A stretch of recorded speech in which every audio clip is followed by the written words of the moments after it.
महाराज की जय। ओम विघ्नेश्वराय वरदाय सुरप्रियाय लंबोदराय सकलाय जगत्पिताय नागाननाय यज्ञविभूषिताय गौरीसुताय गणनाथ नमो नमस्ते। श्री गणपते नमो नमः। ओम श्री हनुमान जी महाराज की जय।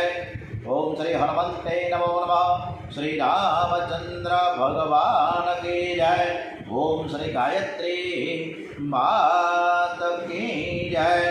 ओम श्री सोमनाथ महादेव की जय। ओम श्री द्वारिकाधीश की जय।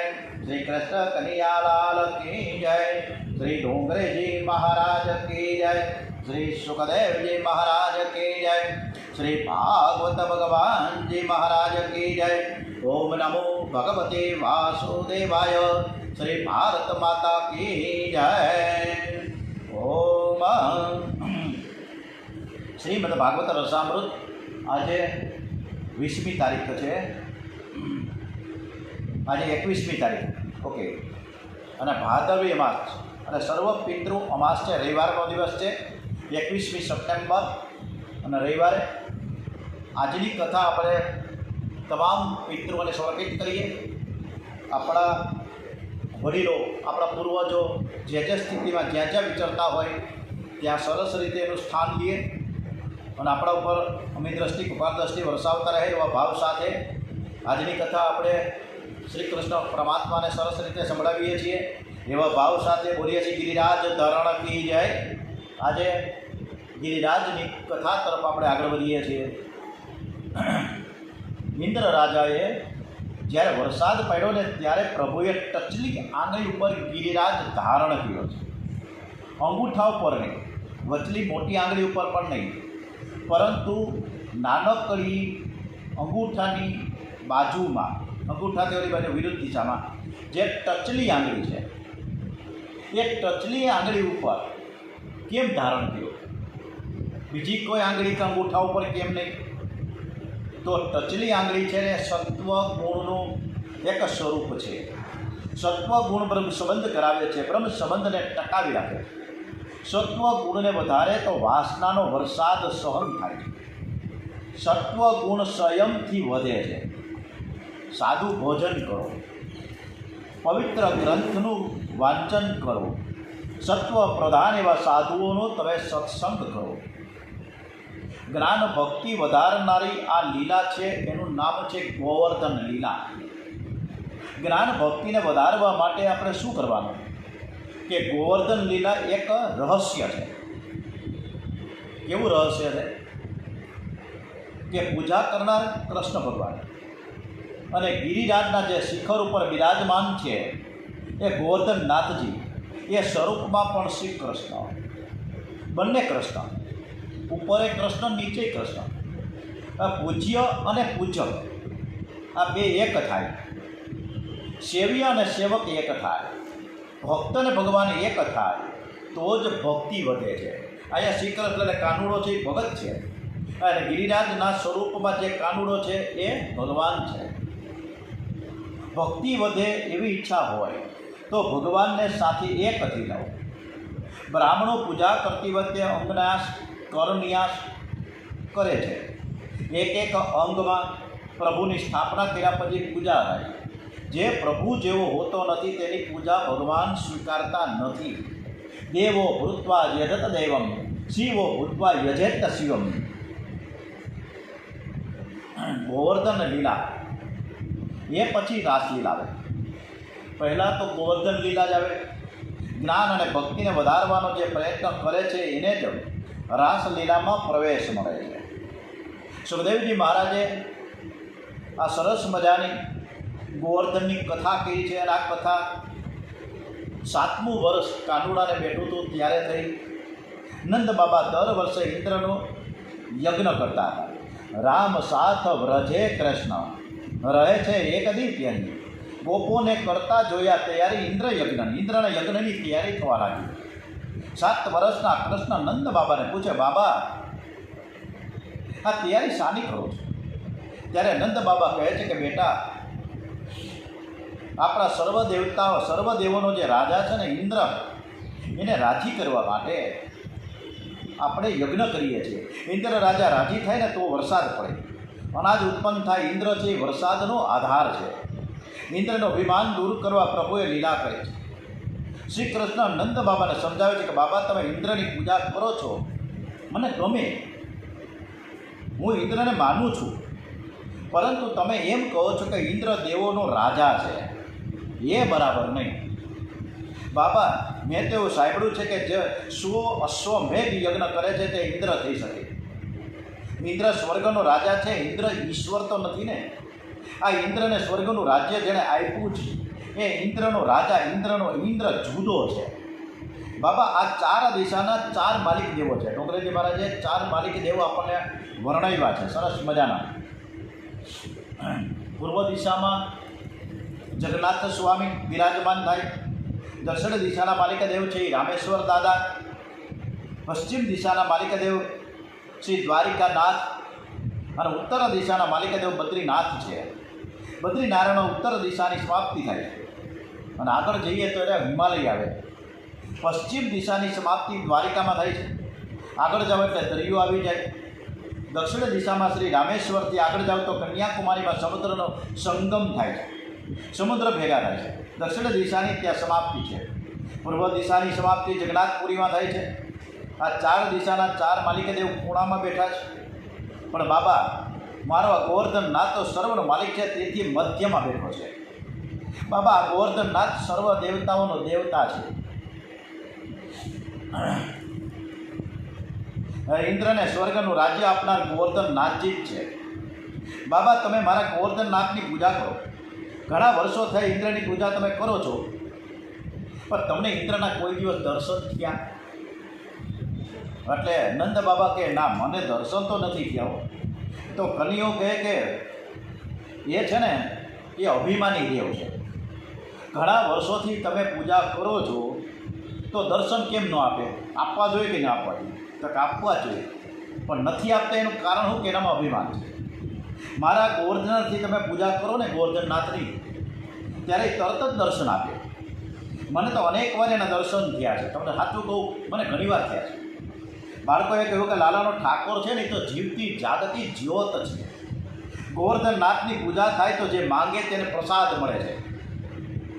નંદજીએ કહ્યું કે બેટા ગોવર્ધનનાથજીની પૂજા કરવામાં મને વાંધો નથી, પણ કદાચ આ ઇન્દ્રદેવ નારાજ થઈ જાય તો? લાલાએ કહ્યું કે નારાજ થઈને ફરી હું ભગવાના? મારા ગોવર્ધનનાથ સર્વનું રક્ષણ કરશે, કોઈનો વાળ વાંકો થવાનો નથી. ઇન્દ્ર છે ને એ અભિમાની છે, ગોવર્ધનનાથને માં તો જરાય અભિમાન નથી. બાબા આજ સુધી કોઈ દિવસ તમે ગોવર્ધનનાથની પૂજા કરી? નંદજી કે ના, આપણે કોઈ દી કરી નથી. કહ્યું કે છતાં તમે આપણા ગોવર્ધનનાથજી છે ને એ આપણા બધાનું રક્ષણ કરે છે અને અમને પ્રસાદ આપે છે. બાબા એકવાર હું ગાયો લઈને મારા મિત્રની સાથે જંગલમાં જતો હતો અને ફરતો ફરતો આગળ વધતો હતો. રસ્તામાં એવડા મોટા 2 વાઘ મળ્યા. મને તો બીક બહુ લાગી ગઈ.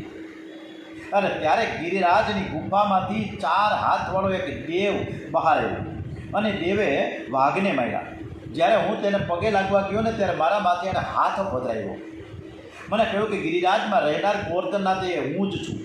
બેટા તું મને બહુ વહાલો લાગે છે, તને જોતાં જ મને પ્રેમ જાગે છે. હું મારી બધી જ શક્તિ તને આપવાનો છું. ગોવર્ધનનાથજીનો મારા ઉપર હાથ આવ્યો છે, મારી ઉપર તેને બહુ કૃપા છે. બાબા તમે ગોવર્ધનનાથની પૂજા કરો ને. નંદજી કે ગોવર્ધનનાથની પૂજા કરીએ પણ અમે કંઈ વિધિ તો જાણતા નથી, કરવું કઈ રીતે? ત્યારે કન્યો કે બાબા હું બધું જાણું. બેસતું વર્ષ આવે ને ત્યારે આપણે પૂજા કરીશું, દિવાળી પછી, અને ત્યારે આપણે પૂજા કરીએ, બહુ મજા આવશે. કન્યો કે બાબા આખા ગામને મારે જમાડવું છે અને બધાને પ્રસાદ આપવો છે. બાબા હું ખરું કહું છું, મારા ઠાકોરજી આરોગ્ય છે તેના તમને બધાને હું દર્શન કરાવું. બધાની ઈચ્છા થાય તે લાલાએ બધાને સુંદર સામગ્રી ઘરેથી લાવવાનું કહ્યું. જેના ઘરની સામગ્રી ઠાકોરજી આરોગ્ય છે તેના ઘરમાં લક્ષ્મીજી અને અન્નપૂર્ણાજી બિરાજમાન થાય છે. એટલે અન્નકોટની જે પ્રથા શરૂ થઈ ઠાકોરજીને, એ અન્નકોટ કૃષ્ણ ભગવાને ગોવર્ધનનાથજીને બેસતા વર્ષના દિવસથી શરૂઆત કરી છે. એટલે આપણે બેસતા વર્ષના દિવસે સ્વામિનારાયણ મંદિરમાં, બીજા બધાય મંદિરોમાં, ઠાકોરજીને ત્યાં, શ્રીનાથજી બાવાશ્રીને ત્યાં બધાને સરસ મજાના જે દર્શન થાય છે અડકોટના બેસતા વર્ષના દિવસે. વ્રજવાસીઓ બહુ જ પવિત્રતાથી સુંદર સામગ્રી બનાવે છે.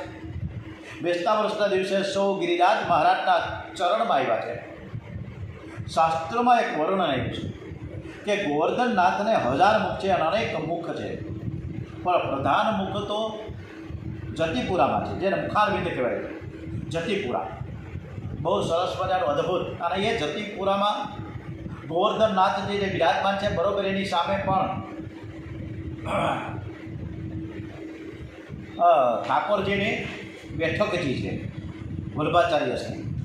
એ બેઠકજીના દર્શન કરવા પણ ઘણા વૈષ્ણવો બંને એકી સાથે લાભ લે છે.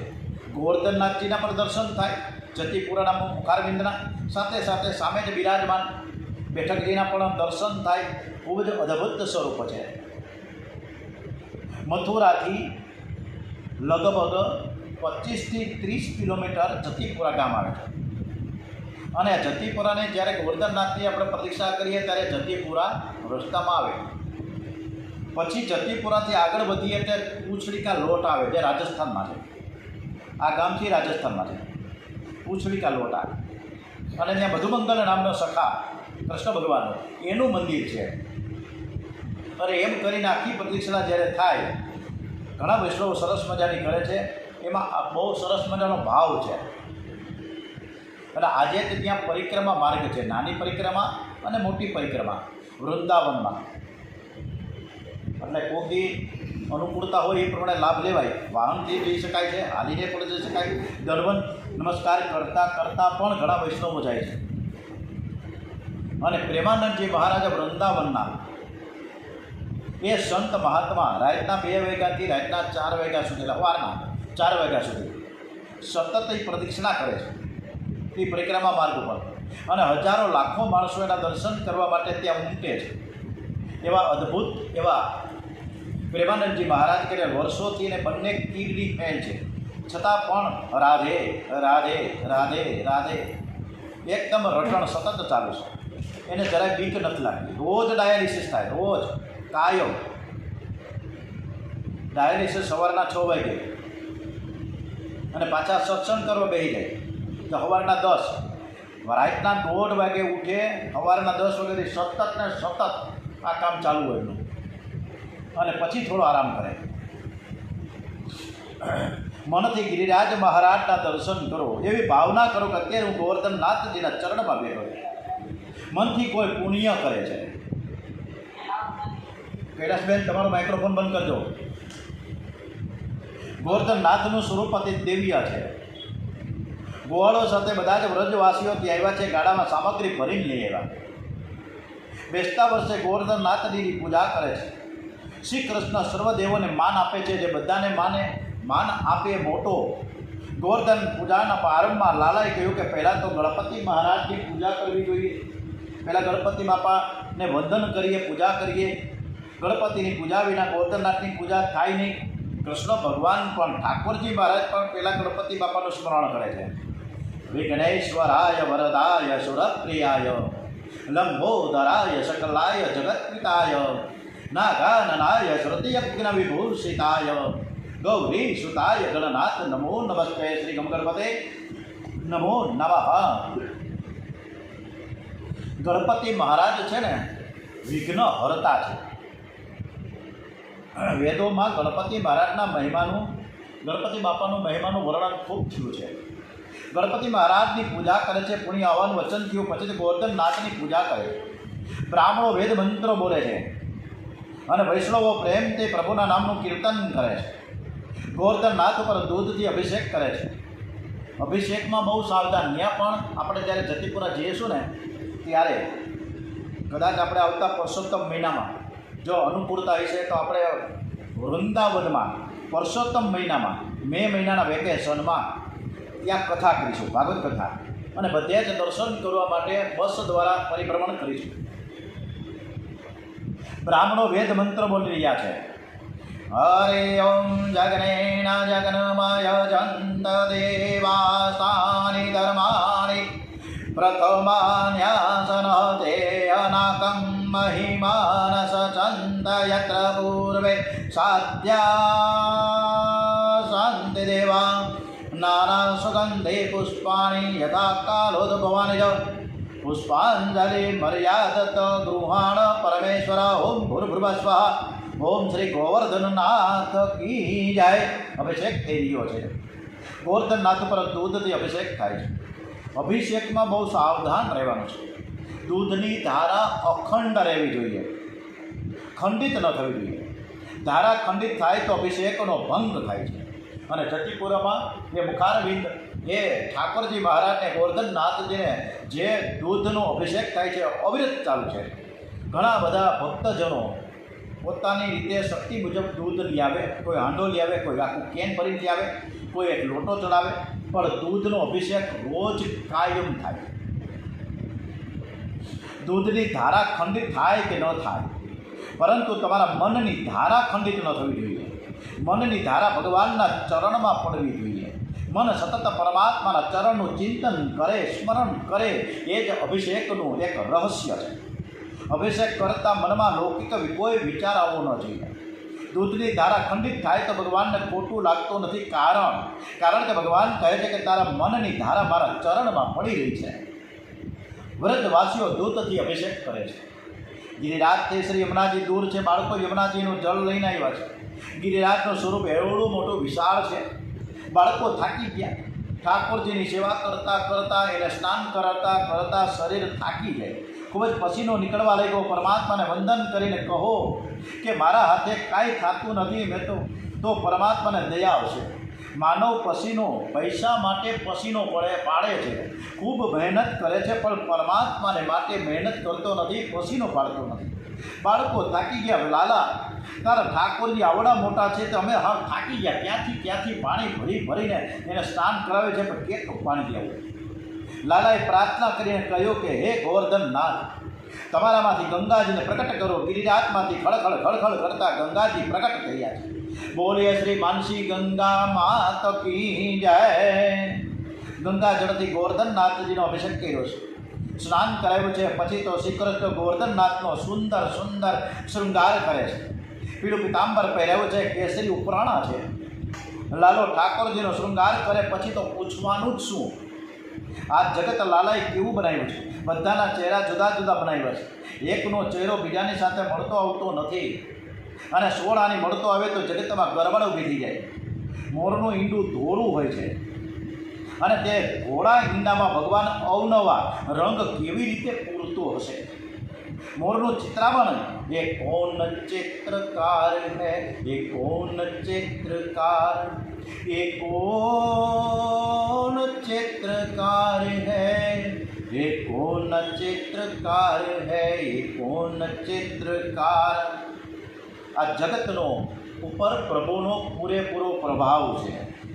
અને આ ચિત્રમાં એવું સરસ છે, આ જ પ્રભુ પરમાત્માનો કુદરતનો એક ચમત્કાર છે. અને એ ચમત્કાર જેવો તેવો નહીં, એવડો મોટો. આજે શ્રી કૃષ્ણ શૃંગાર કરી રહ્યા છે. ગોવર્ધનનાથ બહુ પ્રસન્ન દેખાય છે. આજે પરમાત્માના દર્શનમાં બહુ આનંદ આવે છે. બાળકો લાલાને કહેવાય કે કન્યા, આ તારા ઠાકોરજી આજે બહુ આનંદમાં હોય એવું મને લાગે છે. મને જોઈને ગાળામાં ધીરે ધીરે હસે છે. તમે કોઈ વખત દર્શન કરવા જાઓ તો યાદ રાખીને દર્શન કરો. ઠાકોરજીની આંખ બહુ સુંદર છે. ઠાકોરજીની આંખ જગતને, આપણી જે આંખ છે, ભગવાનની આંખ છે ને, એ જગતને જોવા માટે નથી. આંખ વિના પણ ભગવાન જોઈ શકાય છે. ભગવાનની આંખ જીવનું આકર્ષણ કરવા માટે. જમણી બાજુમાં ઊભા રહીને ગોવર્ધનનાથજીના દર્શન કરતા પ્રભુને તમે પ્રાર્થના કરો, હે ગોવર્ધનનાથ, હું તમારે શરણે આવ્યો છું, મારે કંઈ માંગવું નથી, મારી બહુ ભાવના છે, એકવાર તમે મને નજર આપો. તમે જમણી બાજુ ઊભા રહીને ઠાકોરજીની પ્રાર્થના કરો. તમને એવું લાગશે કે ભગવાનની આંખ જમણી બાજુ છે. પછી ત્યાંથી તમે ડાબી બાજુમાં જાઓ, ગોવર્ધનનાથજીને મનાવો, હું શરણે આવ્યો છું, આપે મને બહુ સુખ આપ્યું છે, હું લાયક નથી, મારી બહુ ભાવના છે, એકવાર મને નજર આપો. તમે ડાબી બાજુમાં ઊભા રહીને પ્રાર્થના કરશો તો તમને એવું લાગશે કે ઠાકોરજીની આંખ ડાબી બાજુમાં છે. તમે સન્મુખ ઊભા રહેશો તો તમને એવું લાગશે કે આંખ તમારી સામે છે ભગવાનની. ભગવાન તમને નજર આપી રહ્યા છે. જ્યારે આંખ મળે છે ને ત્યારે દર્શનમાં બહુ જ આનંદ થાય છે. બાળકો લાલાને કહેવાય કે લાલા તારા ઠાકોરજી તારી સાથે વાતો કરે છે કોઈ દિવસ? લાલાએ કહ્યું હા, જે પ્રેમથી સેવા પૂજા કરે એમની સાથે એ વાતો કરે. કોઈ વખત બોલે છે, રોજ તો બોલતા નથી. ગોવર્ધનનાથને તિલક કરવા માટે નંદ બાબા ચંદનનો કટોરો લઈને આવ્યા. લાલાએ કહ્યું કે બાપા કારતક મહિનો છે, ઠંડી બહુ પડે છે, તમે બધા ચંદનની અર્ચા કરો તો મારા ઠાકોરજીને શરદી થઈ જાય. મારા ભગવાન તો બહુ કોમળ છે, પ્રેમથી સેવા કરવાની છે, ગરમી બહુ પડી હોય અને ચંદનની આપણે અર્ચા કરીએ તો ભગવાનને આ ઠાકોરજીને ગોવર્ધનને ઠંડક લાગી જાય. એ બધું સહન કરશે પણ બોલતા નથી. પણ બાબા ચંદનની અર્ચા કરો એ મને ગમે નહીં, આપણે એ રહેવા દો. પણ તમે બધા કંકુનું તિલક કરો. ઠાકોરજીને નાક ઉપર કંકુ ન પડે ધ્યાન રાખજો. જો કંકુ પડે ને તો શ્વાસ લેશે ને અને અંદર જાય તો એને છીંક આવે. નંદ બાબાએ કન્યા તું કોને સમજાવે છે? તારા ઠાકોરજીને થોડી છીંક આવે. અરે લાલાએ કહ્યું કે બાબા તમે શું સમજો, તમને ખબર નથી. બાબાએ કહ્યું કે અમે તો કશું જાણતા જ નથી, તું મને સમજાય. અમને જેમ જ છે કે આવડો મોટો આ પહાડ છે. લાલો કે આજે તમે બોલ્યા એ બોલ્યા, પણ ફરીથી કોઈ દિવસ એવું બોલતા નહીં કે આ પહાડ છે ને આપણે પહાડની પૂજા કરવા આવ્યા છીએ. બોલવાનું જ નહીં.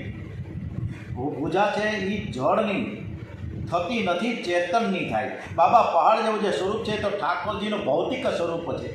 ઠાકોરજી આધ્યાત્મિક સ્વરૂપે સર્વમાં બિરાજમાન છે. મારા ભગવાનનું આધિદેવિક સ્વરૂપ 4 હાથવાળું છે. ક્વચિત ક્યારેક જ પ્રગટ થાય છે. બાબા આપણે કંઈ પહાડની પૂજા કરવા થોડા આવ્યા છીએ, તો પ્રત્યક્ષ ગોવર્ધનનાથજી છે, પરમાત્મા છે. મારા ઠાકોરજી નાકમાંથી શ્વાસ નીકળે છે, તમને ખબર છે? તમારે પરીક્ષા કરવી છે તો તમારો હાથ છે ને, તમારો જે આંગળી છે ને એ ગોવર્ધનનાથજીના જે ગિરિરાજ છે એમાં તમે બાજુમાં મૂકો. હવે એક સ્વરૂપે ગિરિરાજમાં કાનુડાએ પ્રવેશ કર્યો. નંદ બાબાએ નાક આગળ આંગળી મૂકી. ગિરિરાજ શ્વાસ લેતા જણાયા. નંદ બાબાએ તેમને જાગતી જ્યોત બતાવી. તો પ્રત્યક્ષ પરમાત્મા છે. અત્યાર સુધી તમે જાણતા જ નહોતા કે આ ગિરિરાજ ધરણની અમારે પૂજા કરવી જોઈએ. ગિરિરાજ બધા જ વ્રજવાસીઓનો વિચાર કર્યો કે લાલાનાથને તિલક કરાવો. ગોવર્ધનનાથજીના દર્શન લાલાએ કરાવ્યા છે. વ્રજવાસીઓ શંખનાદ ઘંટનાદ કરે છે અને એ જ સમયે શ્રી કૃષ્ણ ભગવાન તિલક કરે છે. બોલે શ્રી ગોવર્ધનનાથ કી જય, જય જયકાર થયો. લાલાએ ઠાકોરજીને ચોખાએ વધાવવાની મના કરી છે. તમે બીજા બધા દેવોને ચોખાથી વધાવો એ સારું, પણ આ તો દેવોના દેવ છે. તમે બધા ચોખા ફેંકો તો મારા ઠાકોરજીને પરિશ્રમ થશે. એને કદાચ આંખમાં લાગી જાય, કાનમાં લાગી જાય તો શું થાય? અને માથે વાગે તો એને કેટલો બધો ત્રાસ થાય. આ બધું બહુ પ્રેમાળ છે, સહન કરે, પણ તમને સાવધાન રહેવાનું છે. લાલાના ગળામાં મોતીની કંઠીઓ હતી. પ્રભુએ લીલા કરી કંઠી તોડી નાખી. મિત્રોને આ મોતી આપ્યા. ગરીબ ગોપાળો છે, બાળકોના હાથમાં મોતી આવ્યા. લાલાને કહેલા કન્યાને કહે કન્યા મોતી 1 લાખનું હશે હો, એવું અમને લાગે છે. લાલા મારા ઘરમાં તો એક પણ મોતી નથી, તું કે તું આ મોતી હું ઘરે લઈ જાઉં.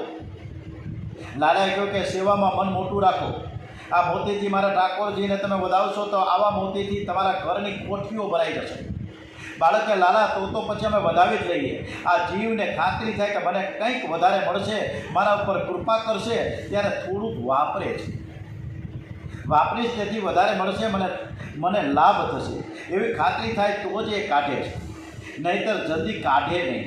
મિત્રોને સમજાવ્યા તમારા ઘરમાં લક્ષ્મીજી બિરાજશે તો બધા જ ગોવર્ધનનાથજીને મોતીથી વધાવવા લાગ્યા છે.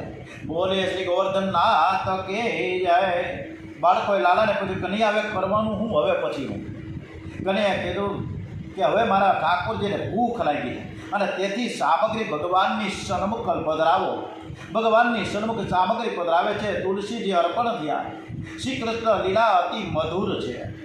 શ્રી કૃષ્ણ હાથ જોડીને ઊભા છે અને ગોવર્ધનનાથજીને પ્રાર્થના કરે છે કે હે ગોવર્ધનનાથ, તમે તો જગતને જમાડો છો, જગતને જમાડનારને કોણ જમાડી શકે? અમે વ્રજવાસીઓ તો પ્રેમથી પવિત્રતાથી તમારે માટે સુંદર સામગ્રી ઘરેથી બનાવીને લઈ આવ્યા છીએ, તમે સ્વીકાર કરો. હે ગોવર્ધનનાથ કૃપા કરો. તમે અમારી ભાવના, અમારા બધાની ભાવના છે કે તમે આરોગો અને અમે દર્શન કરીએ. પ્રત્યક્ષ પ્રગટ થઈને તમે આરોગો. લાલાએ ગમત કરી છે. એક સ્વરૂપ રાખ્યું છે નંદ બાબાની પાસે. અને બીજા સ્વરૂપે ચતુર્ભુજ સ્વરૂપે ગિરિરાજના શિખર પર ગોવર્ધનનાથ પ્રકટ થયા છે. કન્યો એવી ગમત કરે કે પોતે જ પોતાને પગે લાગી રહ્યો છે. કન્યો કે બાબા, આ મારા ઠાકોર છે. હું તમને કહેતો હતો ને કે ઠાકોરજીનું આદિ દૈવિક સ્વરૂપ 4 હાથવાળું છે, એવું કહેતો હતો ને તમને.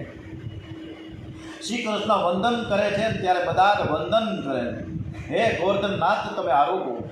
ગોવર્ધનનાથ શિખર ઉપર પ્રગટ થયેલા અને સામગ્રી તો તળેટીમાં હતી. શિખર ઉપરથી હાથ લંબાવીને છાપડી ઉઠાવીને શ્રી ગોવર્ધનનાથ મીંડા આરોગવા.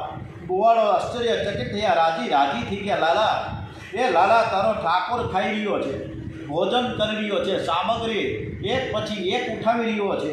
ઠાકોરજીને માટે તો આવું બધું બનાવ્યું છે આપણે બધાએ. એક પછી એક છાપડી ઉઠાવીને ગોવર્ધનનાથ આરોગી રહ્યા છે. એ બધા જ દર્શન કરી રહ્યા છે. જે નાના બાળકો હતા, એકદમ 3-4 વર્ષના, એ થોડા ગભરાયા અને લાલાને કહેવા લાગે, કનૈયા, તારું ગોવર્ધનનાથ આપણા બધાની જે આ સામગ્રી છે એ બધું જ હું ખાવા લાગશે, બધું જ ખાઈ જશે, બહુ ભૂખ્યું એવું લાગે છે. એક પછી એક આ છાબડી ઉઠાવીને મૈડા ખાવા. અરે આપણા હાટું રાખશે કે નહીં? કેટલા દિવસથી આ ભૂખ્યો લાગે છે તારો પ્રભુ. લાલા, જો આ સૂતર ફેરી, આ પકવાન, આ બરફી, મૈડા ઉઠાવવા આપણા હાટું રાખશે કે કેમ? અરે ભાઈ, રાખશે. તમે છાના મનારીઓ. આ આરોગ્ય બરાબર ધરાઈ જાય ને પછી આપણા હાટું ફરીથી સામગ્રી આવી જાય તો ચિંતા નહીં કરો. લાલાએ તમારે શ્રદ્ધા રાખવી જોઈએ.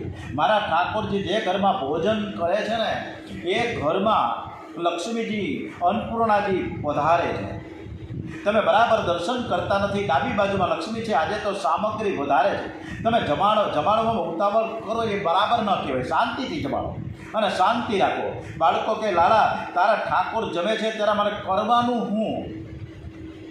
તો લાલો કે હાલો, આપણે બધા જ ગિરિરાજ મહારાજને પરિક્રમા કરીએ.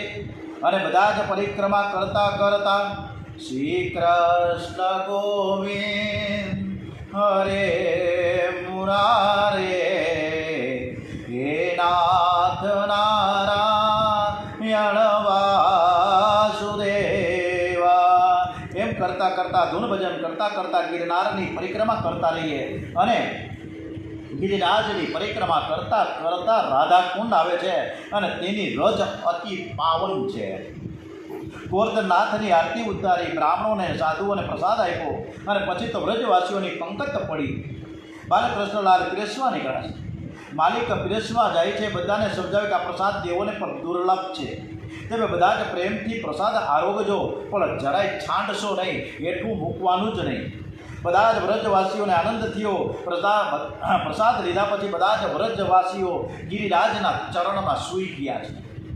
હવે આવતીકાલે આપણે ઇન્દ્ર રાજા નારાજ થયા છો અને આવે છે આવતીકાલે ધબધબાટી કરતા. અને આ વખતે પણ એવી રીતના વરુણદેવ આપણા ઉપર નારાજ થયા છે. એમાં ઉત્તરાખંડ ને ઉત્તર કાશી ને ચમોલી ને હર્ષિલ ને ચારે બાજુ કાશ્મીરમાં જ્યાં જોવો ત્યાં નવસારીમાં પંજાબ સહિત એટલો બધો વરસાદ પડ્યો છે. વરુણ દેવતાને આપણે નમસ્કાર કરીને હવે ખમિયા કરે. હવે ક્યાંય જીવહાનિ ન થાય, જાનહાનિ ન થાય, કંઈ મિલકતને નુકસાન ન થાય એવી પ્રાર્થના સાથે આજની કથાને આપણે સમાપ્ત કરીએ. આવતીકાલે ઇન્દ્ર રાજાને આપણે સરસ રીતે નિહાળીએ કે શું કરી રહ્યા છે. બોલીએ શ્રી કૃષ્ણ કનૈયાલાલ કી જય, શ્રી ભાગવત ભગવાનજી મહારાજ કી જય, ઓમ શ્રી ડોંગરેજી મહારાજ કી જય, ઓમ નમો ભગવતે વાસુદેવાય, ઓમ નમઃ પાર્વતી પતય, હર હર હર હર હર હર હર મહાદેવ હર.